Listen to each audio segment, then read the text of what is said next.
Ya, dan kita mengetahui dengan adanya bukan pergolakan, kita anticipate ni mengikuti pelbagai maklumat-maklumat mengenai tentang kedatangan anak awal bulan Ramadan dan sebagainya. Jadi kita percaya saja untuk mengetahui secara lebih lanjut, kita mulakan dengan satu soalan di sini. Ya. Kita bersama Tuan Muhammad Hairul, iaitu bilakah tarikh dan juga waktu melakukan penglihatan hilal Ramadan 1433 Hijrah. Okey, terima kasih. Bismillahirrahmanirrahim. Alhamdulillahirabbil alamin wassalatu wassalamu alal mursalin sayyidina Muhammad wa ala alihi wa sahbihi ajmain. Rabbi shrah li sadri wa yassir li amri wahlul 'uqdatam min lisani yafqahu qawli. Terima kasih. Alhamdulillah, insya-Allah bertemu kita lagi pada tahun ini, iaitu satu bulan yang penuh dengan keberkatan, iaitu bulan Ramadan. Pada menjawab persoalan tersebut, seperti mana yang telah dimaklumi melalui media massa dan pemakluman di radio televisyen Brunei, adapun negara Brunei Darussalam akan melakukan penglihatan anak bulan Ramadan 1433 Hijriah adalah pada petang hari Khamis 29 Syakban 1433 Hijriah bersamaan dengan 19 Julai 2012 Masihi. Waktu untuk melakukan penglihatan anak bulan tersebut bermula dari waktu maghrib, iaitu setelah terbenam matahari sehingga anak bulan tersebut terbenam. Ini adalah berdasarkan atau tertakluk kepada perkiraan hisab anak bulan pada petang hari Maruqyah tersebut. Terima kasih. Ya. Itu dia tarikh yang akan ditentukan, ya, bila sebetulnya ini kita akan sama-sama menghadapi bulan Ramadan, dan juga siapakah pegawai-pegawai yang terlibat dalam melakukan penglihatan hilal Ramadan 1433 Hijrah ini. Okey. Pegawai-pegawai yang akan terlibat semasa penglihatan anak bulan tersebut adalah terdiri daripada yang arif, hakim-hakim syar'i, mahkamah rendah syariah, pegawai-pegawai mahkamah syariah, Jabatan Kehakiman Negara, Jabatan Perdana Menteri, pegawai-pegawai dari Kementerian Hal Ehwal Agama, pegawai-pegawai dari Jabatan Mufti, Jabatan Perdana Menteri, dengan kerjasama sendiri oleh pegawai-pegawai dari Jabatan Ukur Kementerian Pembangunan. Dan kita percaya saja memang mereka yang melakukan penglihatan hilal bulan Ramadan ini daripada mereka yang pakar lah dan juga yang arif tentang kegiatan melihat ini. Kalau kita sendiri yang melihat tu macam tu macam kata orang silap-silap salah penglihatan dan sebagainya. Jadi Ustaz dapat juga disebutkan kebiasaannya tempat-tempat itu memang samalah, ya, tempat-tempat melihatlah hilal anak bulan Ramadan ini dan sebagainya. Bagaimana pula dengan tahun ini? Adakah sama ataupun mungkin macam mana sebaliknya? Okey. Pada tahun ini seperti kelaziman tahun-tahun sebelum ini, yang mana tempat-tempat melihat anak bulan tersebut adalah ada di tempat biasalah lokasinya, yang mana ada di empat tempat, iaitu tumpuan utama adalah di Bukit Syah Bandar, Jerudong, daerah Brunei Muara.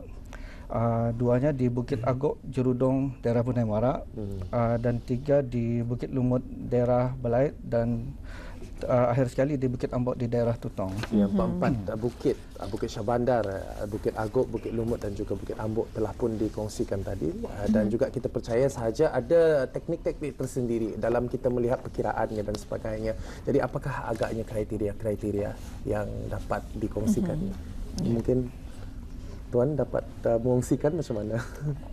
Bismillahirrahmanirrahim. Alhamdulillahirabbil alamin wassalatu wassalamu ala asyrafil anbiya'i wal mursalin sayyidina wa maulana Muhammad wa ala alihi wasahbihi ajma'in. Ya, alhamdulillah, terima kasih Tuan Pengurusi. Sebenarnya dari dulu lagi telah menggunakan satu kriteria dinamakan kriteria Imkan Ruqyah Mabims. Kriteria Imkan Mabims sebenarnya ia menggunakan 3 parameter. Yang pertama sekali adalah umur bulan.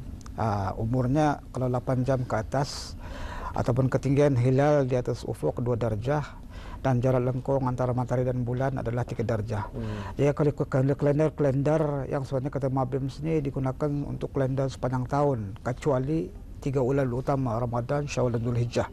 Dan kriteria ini digunakan untuk penglihatan hari ini. Sebenarnya mengikut kriterianya Syakban itu kriteria Mabim adalah Syakban jatuh pada 21 hari bulan Jun. Kalau dihitungkan 21 hari bulan Jun campur 29 hari dan jatuh pada 19 hari bulan Julai. Itu sebabnya petang ini ditetapkan melihat hilal ada pada 19 bulan Julai. Dan itu kriteria Mabim yang mungkin Tapi mungkin pengusi ingin bertanya dari segi kedudukan hilal mas petangnya.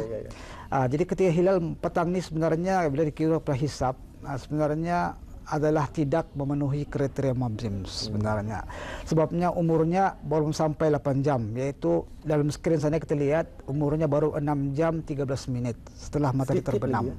6 jam maksudnya setelah bulan, matahari dan bulan itu satu barisan dan sehingga ke petang karang pembesari bulan umurnya baru 6 jam dan ketinggiannya atas ufuk adalah hanya 0 darjah 21 menit. Dan lama hilal di atas ufuk hanyalah dalam 2 menit lebih kurang. Sebab matahari terbenam jam 38 dan hilal terbenam pada 6.40. Itulah mungkin ada kesusahan untuk apa. Dan kalau kita screennya sana, kita lihat dia punya grafik, bentuk grafiknya. Kita lihat sana kedua hilal matahari itu terlalu terang kan, jelas. Dia terlalu jelas, terlalu kuat cahaya matahari itu. Dan ketinggian hilal pun ketika itu hanya 21 menit atas laut dan mungkin hanya 2 menit lepas itu ikan hilang. Itu sebabnya mungkin agak susah. Dan rekodnya sebenarnya adalah 19 jam. Kalau hilal 15 jam itu baru dapat dilihat kalau negara Brunei Darussalam. Dan ini hanya 6 jam. Agak sulit untuk dilihat. Tapi mungkin insya-Allah Allah Taala lebih tahu. Kita tidak tahu macam mana. Agak rumit juga apabila kita menyaksikan ada perkiraan dan sebagainya. Kalau biasanya orang-orang kita ni lah apabila memikirkannya ada menganggap nyatanya puasa hari ini puasa esok tu. Kadang-kadang dengan adanya mereka dikejutkan dengan berita-berita agaknya. Dia terjadi puasanya, ini ditunda ataupun macam-macam. Kadang-kadang orang-orang kita ni apa penyalahfahaman biasanya yang selalu disalahanggaplah tentang perkiraan-perkiraan ini yang kebiasaannya lah. Yang sebenarnya kriteria Mabim sini sebenarnya digunakan oleh negara-negara Mabim termasuk Malaysia, Singapura, Brunei dan Indonesia, Republik Indonesia. Dan kriteria ini digunakan sebagai asas utama dalam perkiraan takwim. Dan kesimpulan daripada kriteria sebenarnya telah diputuskan oleh ahli-ahli falak sebenarnya yang berkumpul untuk memutuskan bagaimana kemungkinan hilal dapat dilihat dalam umur berapa jam, ketinggian berapa dan jarak lengkung berapa. Itu sebabnya mungkin kita orang-orang awam mungkin dah faham macam apa sebenarnya kriteria dasar saintifiknya. Tidak memahami akan maksud hilal sebenarnya. Dan hilal ni bila kira dia postingan hilal ni ada umurnya dalam lingkungan 29 lebih hari. Dan hitung itu hisap tu sebenarnya adalah betul bulan-bulan. Dan sebabnya kadang-kadang mungkin orang tak mengetahui hisap, dia akan merasa perkara ini Jadi kalau ada kekeliruan bertanyalah kepada yang pakar ya. Jangan berabit adil dan memikirkan teori-teori mereka yang sendiri. Mungkin atau macam mana ni? Jadi mungkin ada peralatan-peralatan yang digunakan untuk membolehkan kita mengetahui lebih lanjut lagi tentang hilal. Okey, peralatan sebenarnya dalam skrin sana sebenarnya kita ada beberapa skrin. Yang sebenarnya yang utama sekali televisyen itu sebenarnya LCD televisyen itu disambungkan kepada teleskop. Itu yang paling utama sekali. Kita sekarang ini jarang menggunakan mata untuk menggunakan teleskop kan. Kadang-kadang bila teleskop itu satu orang saja. Tapi kalau kita fokuskan kepada skrin dengan alat teleskop dengan menggunakan sambungan kepada teleskop, mungkin semua orang boleh melihat. Mungkin orang salah mata seorang, yang lain boleh melihat. Itu sebenarnya itulah alat ini sebenarnya berkeupayaan sampai 600 kali kekuatan. Dan mungkin yang menjadi penghalang alat-alat ini sebenarnya adalah menggunakan awan saja. Awan sebenarnya cahaya ini tak boleh menembus awan. Itu menjadi masalahnya. Tapi dari sisi alat tidak menjadi masalah sebenarnya. Alat-alat ini menggunakan teleskop, ada yang seperti 10 inci, 8 inci dan tidurlight sendiri digunakan sebagai untuk penglihatan. Dan alat-alat ini bekalkan kepada daerah-daerah. Kata gambar tempat semua sekali dibekalkan alat kecuali di LCD dia sebandar saja. Itulah sebenarnya.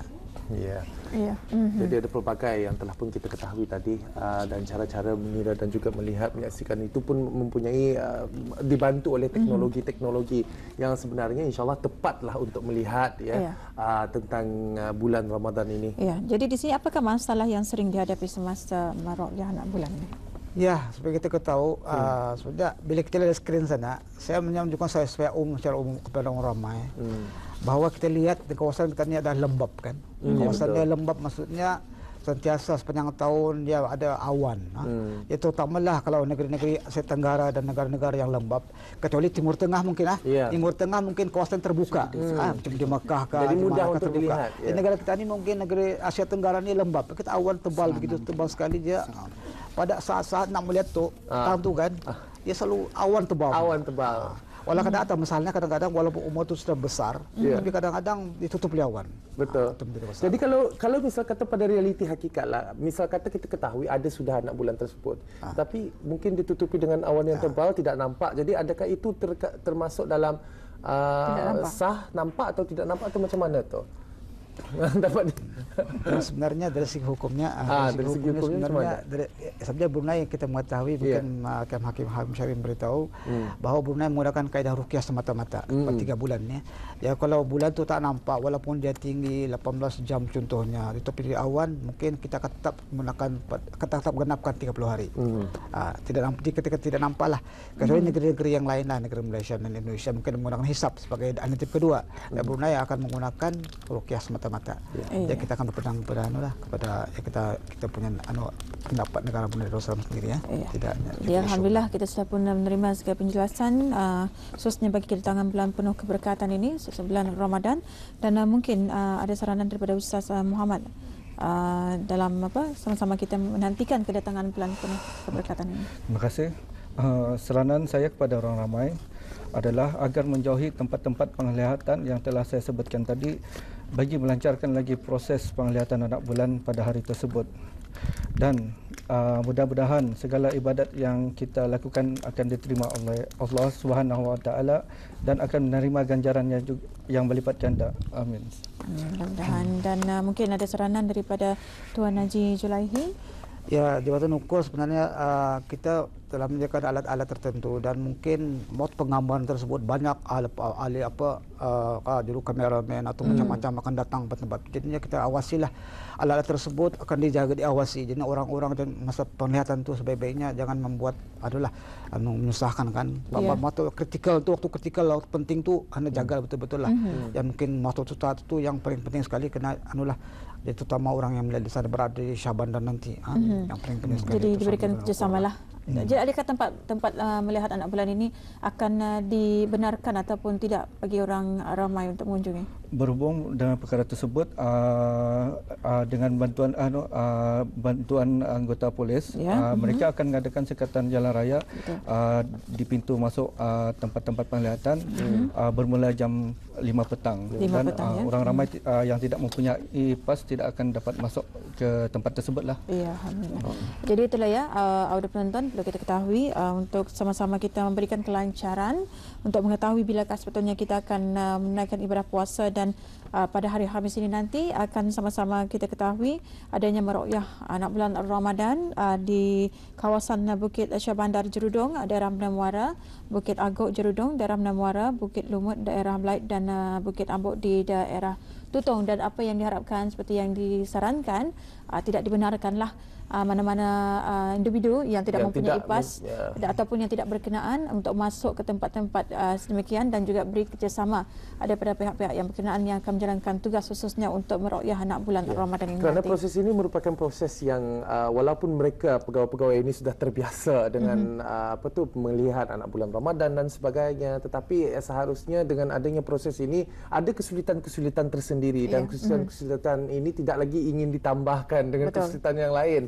Dan juga ada beberapa faktor yang juga menyebabkan kesulitan ini, antaranya ialah dengan campur tangan daripada BIS kita sendiri, tidak memberikan sebarang bantuan dan sebagainya. Jadi tunggu sahaja di hadapan kaca televisyen Auda, duduk bersama dengan keluarga dan sebagainya untuk menyaksikan bilakah masuk bulan Ramadan. Kalau masuk artinya sembahyang tarawih malam itu. Mudah saja ya. Jadi kami ucapkan terima kasih kepada tetamu undangan kita, iaitu Yang Mulia Ustaz Muhammad Hairul Azirin, Haji Muhammad Jaya, itu selaku Pegawai Ugama Mahkamah Rayuan Syariah, dan juga Tuan Haji Julaihi Haji Lamat, Ketua Unit Astronomi Jabatan Ukur. Assalamualaikum dan terima kasih Tuan.